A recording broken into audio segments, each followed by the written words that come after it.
한밤의 독서를 해보겠습니다. 오늘은 심심한 화면이 아니게 만들려고 귀여운 풀을 가졌어요. 이거는 그때 읽던 거 계속 읽을 거예요. 지적들을 이어놓을 거 같은 지식. 지난번에는 시간의 직선적 시간과 원형적 시간에 대해 살펴봤고요. 다음에 생산수단입니다. 그리고 생산수단, 그리고 자본주의의 특성. 역사를 설명하기 위한 핵심 개념 두 가지라네요. 우리는 인류의 역사 전체를 5가지 시대로 한번 나눠볼 거예요. 원시, 고대, 중세, 근대, 현대. 원시고대, 중세, 근대, 현대. 각각의 시대는 특성에 따라서 일반적으로 불리는 이름이 있어요. 원시 공산사회, 고대는 노예제 사회, 중세는 봉건제 사회, 근대는 자본주의, 그리고 근대랑 현대는 거의 자본주의죠. 근대는 자본주의인데 현대는 이름이 없어요. 근데 왜 현대에는 이름이 없는 거예요? 특징이 없기 때문에 이름이 없는 게 아니라 아직 우리가 현대에 살고 있기 때문이에요. 현대 사회의 전체적인 특징은 현대 사회 끝에서 이제 돌아보게 될 때 아마 이름이 정해지겠죠? 그러니까 우리가 살고 있는 현대는 아직 미완이다.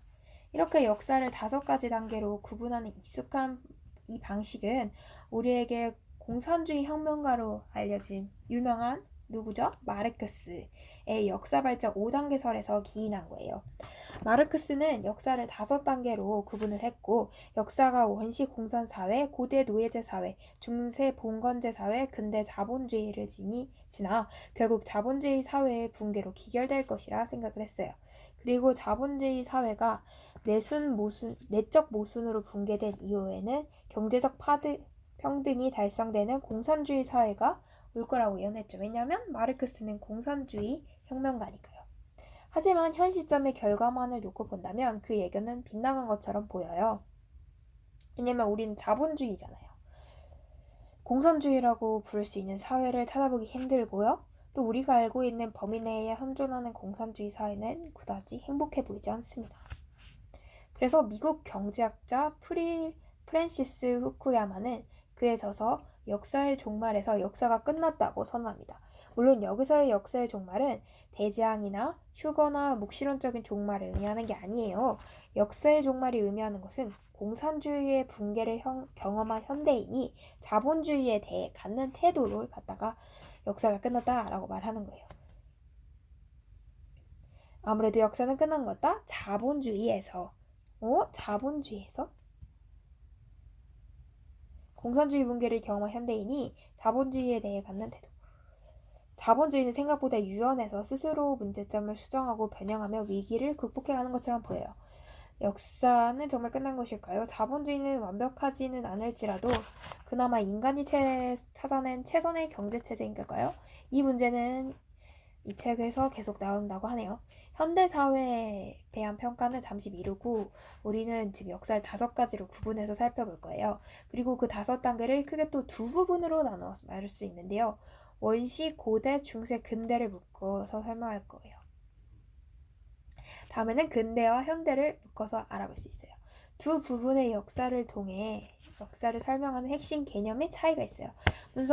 우선은 원시부터 근대까지의 역사는 생산수단이라는 개념을 중심으로 알아볼 거예요. 이 기간 동안 역사는 누가 생산수단을 소유하는지에 따라서 변화를 했죠. 생산수단은 생산물을 만들어낼 수 있는 수단이라고 일단 쉽게 생각해 봅시다. 예를 들어 공장은 생산수단이겠고 공장에서 만들어지는 자동차는 생산물. 대체 이런 구분이 왜 필요한지 이해하기 힘든 이들의 다른 방식으로 접근해 볼게요.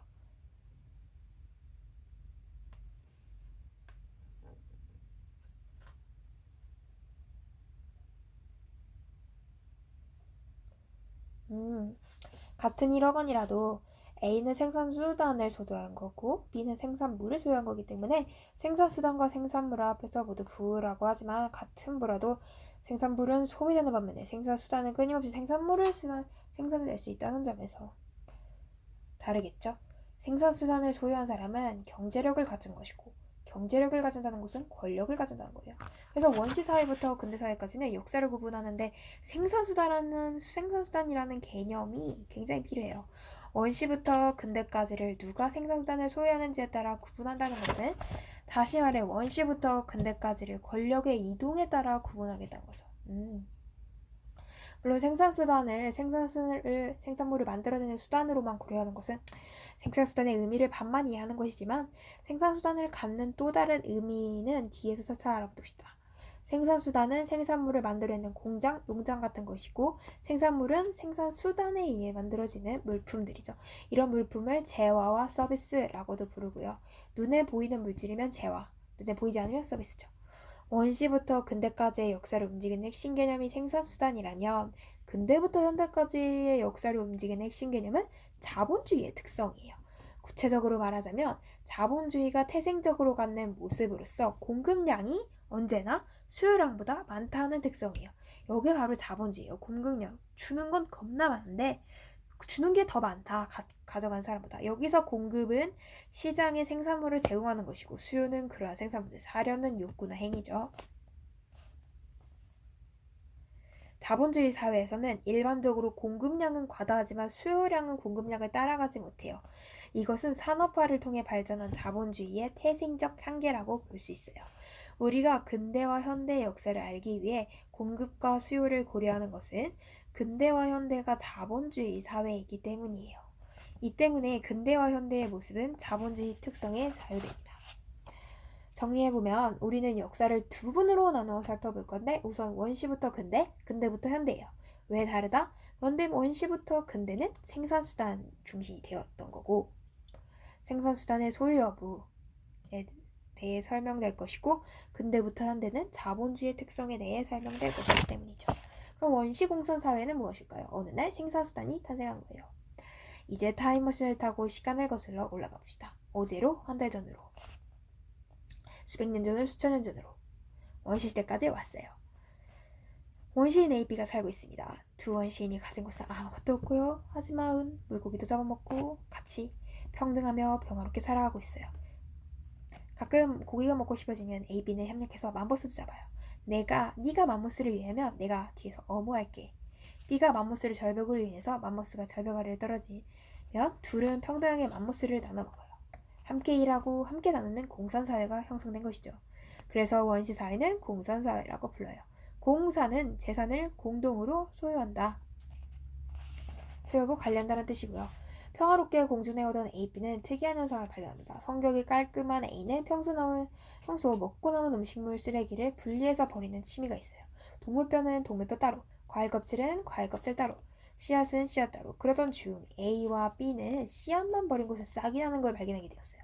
인간이 식물을 컨트롤할 수 있음을 깨닫게 되었죠. 농업혁명이 시작됐죠. 더 이상 먹을 것을 찾아 떠돌아다니는 위험한 생활을 하지 않아도 되었어요. 씨앗을 뿌리고 관리하며 그 결실로 삶을 유지하면 됐어요. 수렵과 채집으로 살던 때와는 생활 방식이 크게 변했죠. 낮에는 밭에 가서 노동을 하고 한 곳에 오래 정착하면서 살림살이는 조금 더 다양해지고 복잡해졌어요. 하지만 아직까지는 A, B 모두 평등한 생활을 유지하고 있네요. 그들의 노동력은 크게 차이나지 않았고요. 그로 인해 생산물 차이도 크지 않았어요. 흉년이면 함께 배고프고 풍년이면 함께 배불렀죠. 그러던 어느 날이었어요. 밭을 갈면서 묻혀있던 돌을 고르던 A는 밭에서 커다란 바위를 발견했어요. 힘을 다해 바위를 들어 발 밖으로 뒤뚱뒤뚱 들고 나가려던 중 그만 바위의 무게를 이기지 못하고 떨어뜨리고 말았어요. 바위에서 돌 조각이 떨어져 나왔는데 한쪽 면이 날카롭게 깨져나간 돌 조각이었어요. A는 이걸 고심하다가 농사에 이용할 수 있겠다는 생각에 미쳤고 실제로 벼를 뱉는 데 사용해봤어요. 효과는 훌륭했다. 보통 하루쯤 걸렸던 밭고랑을 매기는 돌조각을 사용하니 너무 짧아졌어요. 가을이 되고 돌조각을 농사에 사용하기 시작한 A는 그렇지 않은 B보다 더 많은 곡식을 시작했어요. 여기에서 우리가 원시부터 근대까지의 역사를 살펴보면서 가장 중요하게 다룰 핵심 개념이 등장하는데 생산수단과 생산물이 바로 그것이에요. 돌조각은 곡물을 생산하는 생산수단이 되고요. 그리고 곡물은 돌조각이라는 생산수단에 의해 발생하는 생산물이 됩니다. 생산수단과 생산물을 구분해야 하는 것은 부와 재산을 결정하는 가장 강력한 요인이기 때문이에요. 생산수단을 소유하고 있으면 부는 계속해서 발생하겠죠. 사실 돌 조각을 농사에 이용한 것이나 그로 인해 곡식을 더 많이 생산해낸 것이 특별한 문제가 된 게 아니에요. 더 배불리 먹고 편하게 생활하게 된 것이 문제가 되진 않잖아요. 다만 생산수단의 독점에 의해 사회 구성원들의 곡식 생산량 차이가 커지면 사회적 관계에 변화가 생긴다는 것이 문제예요. 다행히 아직 돌 조각은 독점하기 어려운 생산수단이에요. B도 구하면 돼요. 하지만 B는 A가 돌 조각이라는 최신 제품을 소유하고 있는지 모르는 것 같네요. 다시 AP의 사례로 돌아봅시다. A의 창고에는 곡식이 가득하고 B의 창고와는 검소해요. 겨울이 오고 AB 자신이 모아둔 곡식으로 겨울을 났어요. 봄이 왔어요. 불을 수확하는 초여름이 되기 전까지 B는 굶주린 채로 봄을 버텨나고 있었는데 A와 함께 풀뿌리를 캐먹어야 됐다는 생각에 B는 A의 집을 방문했는데 A는 아직도 밥을 먹고 있었어요. A의 창고에는 지난 가을에 수확한 곡식이 충분히 남아있었죠. B가 물었어요. 여보게 A, 갑자기 옛날 생각이 나네 그려? 우리가 고기가 먹고 싶을 때면 내가 맘모스를 일하고 그랬었지. 말 나온 김에 옛정을 생각해서 곡식 좀 같이 먹지. A가 착하네. 그래, 그때는 참 즐거웠지. 여기 곡식이 있네. 그런데 오늘 내가 조금 피곤하니 화장실 청소 좀 부탁하네. 지시관계가 발생한 거예요. 이제 A는 지시할 수 있는 위치에, B는 지시를 따라야 하는 위치에 서게 됩니다. 다시 생각해봅시다. 어떻게 겉보기에 별로 다를 바 없는 A가 B에게 지시를 내릴 수 있게 되었죠? 바로 A가 가진 생산물 때문이었어요. 그렇다면 A의 생산물은 어디서 온 거죠? A가 가진 생산수단에서 온 거예요. 즉 생산수단을 소유하면 생산물을 소유하게 되고 그 생산물을 이용하여 권력을 얻게 되는 거예요. 재밌는 일이죠? 생산수단과 생산물은 단순한 물질인데 그럼 그 물질이 비물질적인 사회적 관계로서의 권력 관계를 발생시킨 거잖아요. 슬프게도 아름다웠던 원시공사 사회는 이렇게 막을 내립니다. 동일하고 평등하게 나눴던 그 관계는 생산수단의 발생과 함께 무너진 거죠. 생각해보면 그렇게 슬픈 일도 아니에요. 사회 전체를 보면 생산량이 증가해서 풍요로워진 것이 아닌가? 라고 생각할 수 있는데 B 입장에서 보면 굶어 죽느니 A 화장실을 청소해주고 배불리 먹는 것이 더 합리적인 선택일지도 모르겠네요. 우리가 기억해야 할 것은 두 가지, 생산수단과 생산물. 하나를 더 기억해준다면 생산수단과 생산물에 의해 발생되는 권력. 고대 노예제 사회. 생산수단은 왕과 노예를 만들었다. 원시공산 사회에서 생산수단이 발생한 이후에 많은 시간이 흘렀어요. A, B, 자손의 자손. 그리고 A, B 관계도 점차 고정되었죠. A는 생산수단을 이용해서 지속적으로 생산물을 생산해왔고 이를 통해 B를 지배해왔어요. 이제 A와 B의 관계는 지배와 피지배의 관계로 고정되었어요. A는 주인인 왕이 되었고 B는 A의 노예가 되었어요. 사회는 계급으로 체계화됐습니다. 지배계층으로 왕과 귀족이, 피지배계층으로 평민과 노예가 구성되었어요. 원시시대와 비교해서 크게 달라진 점이 있다면 A가 소유한 생산수단이 변했다는 것입니다. 돌조각은 생산수단으로서 더 이상 중요한 독점적 지위를 갖지 않았고요. 누구나 돌조각을 사용했고 사회의 생산량이 증가했어요. A가 소유한 생산수단이 더 큰 것이 된 거죠. 바로 토지, 영토였어요. 이제 넓은 땅이 A가 소유하고 있는 생산수단이죠. 토지 영토가 생산수단이 될 수 있었던 것은 토지 영토에서 모든 가치가 발생하기 때문이에요. 쉽게 말해서 땅을 소유하고 있으니 땅에서 자라는 모든 곡식은 모두 지배자 A 것이 되겠죠. 또한 A는 자신의 영토에서 살거나 자신의 영토에서 물건을 사고 파는 자릿세를 내겠어요. 토지 영토라는 거대한 생산수단을 소유함으로써 A는 막대한 생산물을 소유할 수 있었고 이를 통해 막강한 권력을 얻었어요. A는 특별히 일을 하지 않아도 토지와 영토를 소유하고 있다는 것만으로도 풍요로운 삶을 살 수 있는 거죠. 그럼 일은 누가 해요? 토지와 영토에서 곡식을 수확하며 일을 하는 사람은 B예요. B가 열심히 노동해서 가을에 수확을 하면 A는 수확물을 가져가서 일정량을 자신이 소비하고 나머지 일정량은 B를 먹이고 입히는 데 사용했어요. 너 먹히고 입히는 것도 힘들다. B는 A가 고마웠어요. 왜냐하면 자신이 평생 안정적으로 농사를 지을 수 있는 것은 A가 자기 소유의 영토에서 농사를 지을 수 있도록 허락해 주었기 때문입니다. 참 웃기죠? 여기에서 그런데 우리 위치는 B라는 거. 여기에서 생산수단의 진정한 의미를 알 수 있네요. 생산수단이 진정으로 중요한 것은 그것이 다른 사람의 노동력을 이용할 수 있는 도구가 되기 때문입니다. 사실 원시시대의 돌조각은 생산수단이라고 할 수 없어요. 진정한 생산수단은 영토와 토지, 혹은 대농장이나 근대에 나타날 농장 같은 것들이에요. 영토, 토지, 대농장, 공장, 돌조각과 다른 점은 무엇일까요? 그것은 혼자서 소유할 수 있지만 혼자서는 운영할 수 없다는 점입니다. 쉽게 말해서 거대한 땅의 주인은 A 혼자지만 혼자서는 그 땅 경작 못하죠. 그래서 A는 B를 고용해야 합니다. 즉 생산수단은 노동을 대신할 사람을 필요로 한다는 특징을 갖는다는 거죠. E는 대농장이나 공장도 마찬가지예요. 그렇다면 생산수단을 소유한 A는 자신의 생산수단에서 대신 일하는 B에게 어떻게 대가를 지불할까요? A가 소유한 생산물에서 지불을 합니다. 그렇다면 A가 소유한 생산물은 어디서 왔을까요? 그것은 B의 노동력에서 왔습니다. 여기에 생산수단의 진정한 의미가 있을까요? 여기서 B에서 진정한 의미가 있습니다. 생산수단은 소유자가 타인의 노동력을 이용하게 함으로써 사회적 관계를 왜곡시킵니다. 정말 무엇인가 이상하죠. B는 바보예요? B는 자신의 노동에서 만들어낸 생산물을 모두 A에게 주고 A는 그 중에 일정량만 B에게 돌려주는데 노동은 B 혼자서 했는데 B의 노동물인 생산물은 A, B가 나눈다. A가 생산수단을 소유했던 이유만으로 정말 생산수단은 소유자가 타인의 노동력을 이용하게 함으로써 사회적 관계를 진짜 완전히 왜곡시킨 것 같아요. B의 생각이 여기에 이르자 이것 아니다 싶었다. B가 이제 깨달은 거죠.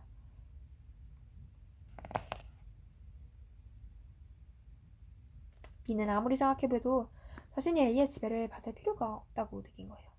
그래서 B는 A가 부르면 못 들은 척, A가 일을 시키면 마지못해 설렁설렁하는 설렁설렁하기 시작했죠. 그래서 A도 이제 알았지.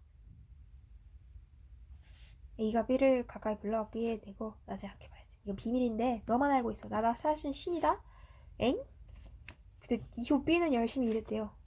A가 일을 시키면 즐거운 마음까지 들었습니다. 얼굴엔 언제나 미소가 번졌고요. 신을 위해서 하는 일인데 열심히 하지 않을 이유가 없었죠. A가 생산수단을 독점하는 것이나 그에 따른 생산물을 소유하는 것이나 자신을 지배하는 것에 대해 B는 아무런 불만도 없게 됐습니다. 왜냐하면 A가 신이니까요. 신은 요청됩니다. 지배자는 신을 부릅니다. 신이 진짜로 응답을 하거나 말거나 그건 중요하지 않아요. 신이 진짜 있는지 없는지 문제는 지배자의 관심사가 아닙니다. 지배자가 자신이 부를 수 있는 신이라는 언어만 있으면 돼요. 왜냐하면 신은 지배자가 사회를 지배할 권리를 부여하기 때문이죠. 독단적으로 지배하고자 하는 욕망을 자일수록 그의 신앙은 독단적으로 지배하고자 하는 욕망을 지닌 자일수록 그의 신앙은 절실해요. 여기서 오해하면 안 되는 것은 지배자의 신이 요청된다고 해서 혹은 지배자가 자신의 지배에 신을 이용한다고 해서 이것이 신의 부재함을 증명하는 것이 아니라는 거예요. 신이 존재하는지 그렇지 않은지에 대한 문제는 다른 차원의 문제로 종교 파트에서 다루긴 한데요. 여기서 말하고자 하는 것은 역사적 정치적으로 신의 문제를 고려했을 때 신의 이름이 정치를 위해 사용되었을 혐의가 짙다는 거예요. 이렇게 고대 노예제 사회는 종교를 통해 그 지배체계를 공고히 하며 막을 내립니다. 고대 노예제 사회에서 우리가 기억해야 할 것은 토지와 영토라는 생산수단을 지배자가 독점을 하고 그 독점의 정당성을 종교에서 찾았다는 것. 고대 노예제 사회는 구체적으로 고대 이집트, 고대 그리스 로마 등 정치와 종교가 일치했던 재정일치 사회를 말합니다. 너무 재밌다. 중세봉건제 사회. 계급은 더욱 세분화되었다. 계급이 세분화됐다.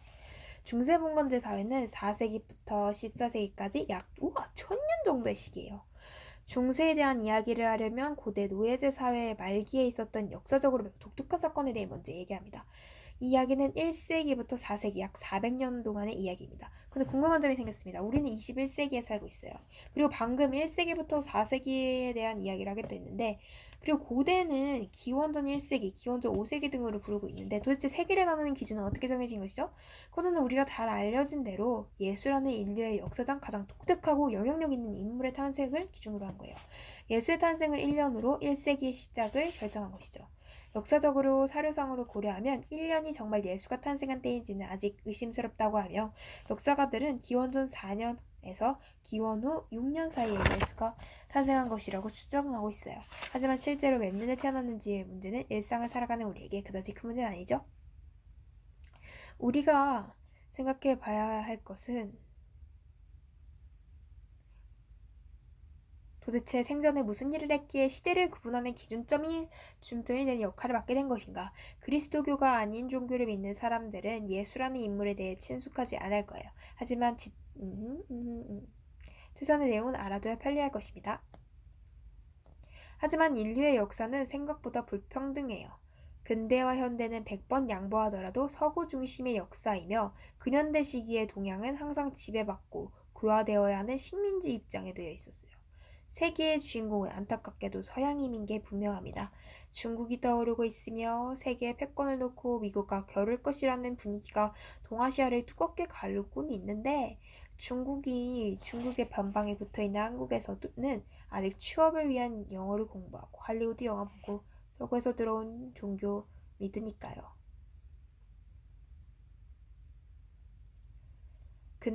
서구의 영향력을 말하고 싶었던 거고요. 앞에서 말한 바와 같이 근대와 현대 세계는 서구의 세계였던 것이 사실입니다. 만약 우리가 세계의 역사에 대해 알아보고자 한다면 당연히 서구에 대해 이해해야 할 것입니다.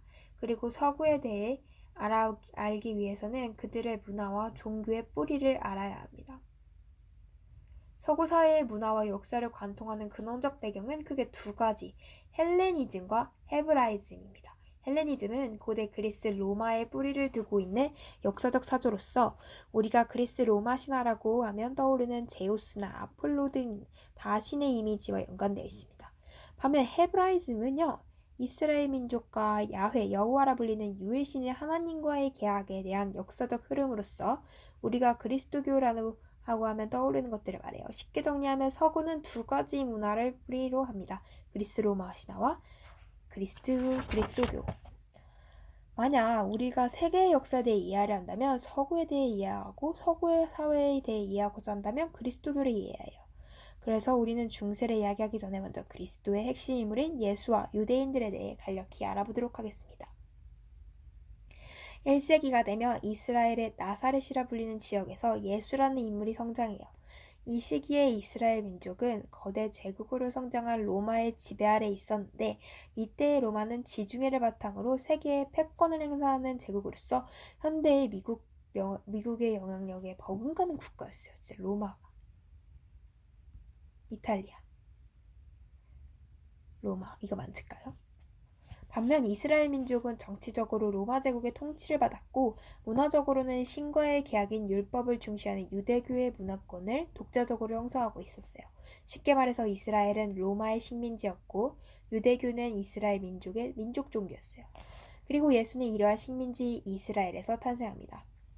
이후 예수와 그의 제자들은 유대교의 유일신에 따라 예수 그리스도의 가르침인 복음을 전파하려 이스라엘 지역을 떠돌았어요. 그런데 예수의 가르침은 당시 유대교의 신학자들이었던 율법학자들의 율법 이해와 충돌했어요. 왜냐하면 예수는 형식화된 율법에 구애받지 않고 행동했기 때문이에요. 그래서 예수에 대한 이스라엘 민족의 판단은 인정과 거부의 양극단으로 나뉘었다. 그러던 중 예수는 반대자들의 고소와 제자 중 한 명이었던 유다의 변절로 잡혀갔고 로다의 유대 지역 집정관인 본디오 빌라도 앞에 서게 되었어요. 앞서 말했듯 이 시기 이스라엘은 로마의 식민지였기 때문에 치안 유지는 로마가 하고 있었어요. 어쨌거나 빌라도 앞에 끌려온 예수는 풀려날 기회를 얻습니다. 유대 민족의 풍습 중 과월절이 있는데 이날에는 괴수 중 한 명을 풀어주는 풍습이 있었어요. 고소가 접수되어 잡아오긴 했지만 빌라도는 예수님의 남다른 포스를 보고 처형하기 껄끄러웠죠. 중동 지역에 살고 있는데도 북부 유럽인처럼 하얀 피부하며 길고 부드러운 갈색 머리에 파란 눈동자까지 게다가 머리 뒤에는 후광도 있어요. 사실 우리가 지금 상상하는 예수의 이미지는 중세 회화의 영향이 큰데 중세 회화에서 예수가 북부 유럽인의 형성을 하고 있는 것은 그리스도교가 유럽 지역에서 인정받았기 때문이에요. 빌라도는 남다른 포스의 예수와 강도 바라바를 두고 유대인들이 선택하겠어요. 유대인들이 원하는 한 명을 살려주겠다는 것이었죠. 유대인들은 바라바 석방을 선택했어요. 그 당시 사회적으로 상황으로 볼 때 어쩌면 적절한 선택이었을지도 몰라요. 왜냐하면 바라바는 이스라엘 민족을 통치하는 로마의 저항에서 폭동을 주도했던 사람이기 때문이죠.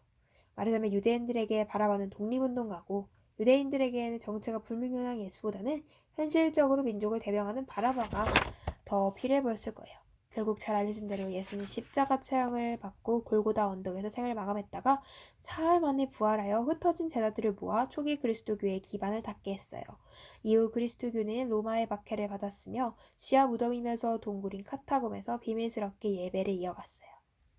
하지만 로마의 박해를 받던 그리스도교의 역사에는 반전이 기다리고 있었으니 로마 황제 콘스탄티누스는 박해의 대상이었던 그리스도교를 사실상 로마의 국교로 정립한 것이죠. 생각해보면 이건 정말 쉽지 않은 일이에요. 왜냐하면 일본이 조선을 침략해서는 민족의 종교인 무속신앙을 일본의 국교로 인정한 것이나 다른 바 없는 조치이기 때문이에요. 어쨌거나 이스라엘 민족에서 발생한 그리스도교는 세계적 제국인 로마의 국교가 되면서 유럽 전체로 그 영향력을 뻗어나갑니다. 이렇게 그리스도교의 영향을 이해하는 것이 우리가 다뤄야 할 중세 봉건제 사회의 특성을 이해하는 데 많은 도움을 줄 것입니다. 다시 A, B 사회로 돌아와 봅시다. 원시 공산 사회를 지나가 고대 노예제 사회가 되면서 변화되었던 가장 큰 특징은 토지와 영토라는 생산수단이 왕에 의해서 독점되었고 이로 인해 계급이 분화되고 정착되었다는 것입니다. 또한 지배자인 왕은 지배를 정당하기 위해 신을 요청했고요. 중세봉건제 사회가 되면 사회적 계급은 더 다양하고 복잡하게 됩니다. 국왕과 노예 사이의 성직자, 영주, 귀족, 기사, 농노, 노예가 생기죠. 이 중에 중세사회에서 가장 중요한 계급은 영주 계급이에요. 영주는 성의 주인으로서 성이 영향력이 미치는 범위에 해당하는 장원을 소유하고 있었어요.